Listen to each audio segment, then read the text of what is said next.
We've all seen the movies starring female bandits of the Wild West. These popular movies gain their inspiration from the real legendary cowgirls and outlaws like Annie Oakley and Belle Starr. Unlike actresses Drew Barrymore and Selma Hayek, the real cowgirls made their claims to fame without stunt doubles.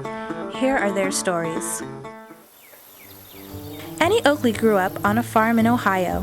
She discovered her love for guns at the early age of 8 when she spotted a squirrel on a nearby fence and accurately shot its head off.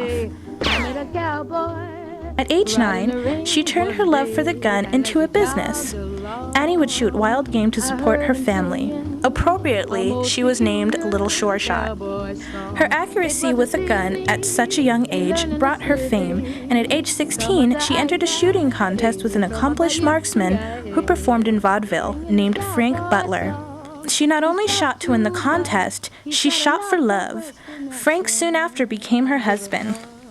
At age 25, Annie joined Buffalo Bill's Wild West show and became the main attraction.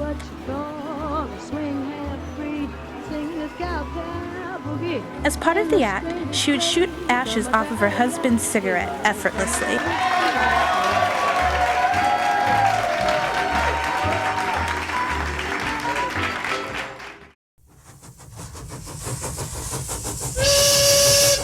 At age 42, Annie was in a train wreck that left her partially paralyzed for a while. But that didn't stop her.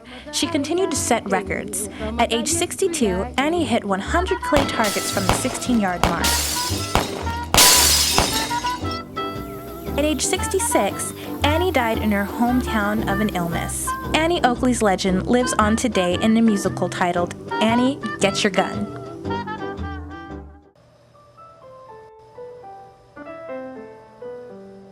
Another bandit from the Old West was Belle Starr, the Bandit Queen. Her father was from a well-to-do Virginia family. Her mother was on the Hatfield side of the feuding Hatfield and McCoy families, and Belle often found herself caught up in the fights. She grew up to befriend men like Jesse James and became part of the James Younger gang. And in 1866, they stole a stagecoach and robbed their first bank in Liberty, Missouri, and fled with over $6,000 in cash and bonds. Later, Belle formed a gang around herself and entered upon a life of wrestling, horse stealing, and bootlegging whiskey to local saloons. In 1889, Belle entered into her third marriage with a much younger bandit by the name of Sam Starr. Together they stole horses, robbed banks, had a successful bootlegging business, and stole gold from Indians. However, their marriage was particularly stormy, and after one fierce quarrel, Sam was reported to have offered an accomplice $200 to kill his wife.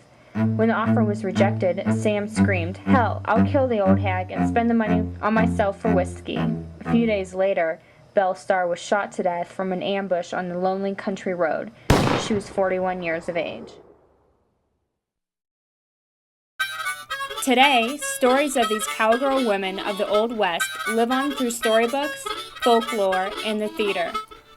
Annie Oakley and Belle Starr stood out in their time and will be remembered for many generations to come.